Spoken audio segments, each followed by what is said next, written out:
Un incendie s'est déclaré ce mardi en fin de matinée dans un immeuble désaffecté près de la gare Matabio à Toulouse. Les sapeurs-pompiers sont sur place et ont déployé la grande échelle afin de maîtriser le sinistre. L'avenue de Lyon, en bas du faubourg Bonnefoy, est coupée à la circulation. La police a établi un périmètre de sécurité. Le bâtiment, destiné à la destruction, a été fragilisé par l'incendie. Il pourrait être détruit par anticipation. Ce secteur de l'avenue de Lyon est en cours de démolition pour aménager le futur quartier d'affaires de Matabio. De nombreux bâtiments ont été détruits mais ceux qui ne le sont pas encore, situés à droite de l'avenue de Lyon, sont squattés. C'est dans un de ces bâtiments que le feu s'est déclaré. Les pompiers sont en train de maîtriser l'incendie et vérifient que plus personne ne se trouve dans ces immeubles vétustes et condamnés. Le chantier a débuté il y a plus de 2 ans, en janvier 2020. Bloc par bloc, pierre par pierre, les pelleteuses ont détruit des dizaines d'immeubles sur l'avenue de Lyon et les rues adjacentes.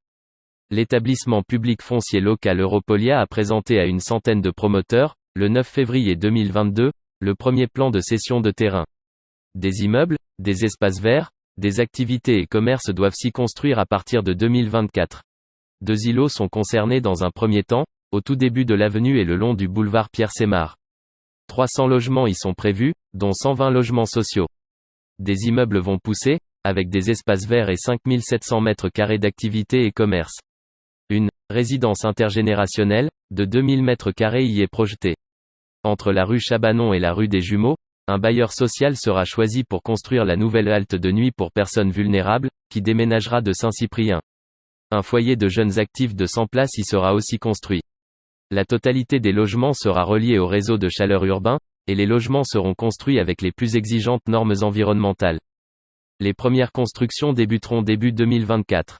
Pour animer les immenses espaces en friche entre 2022 et 2024, des activités provisoires vont être installées sur place, comme des guinguettes ou des jardins partagés.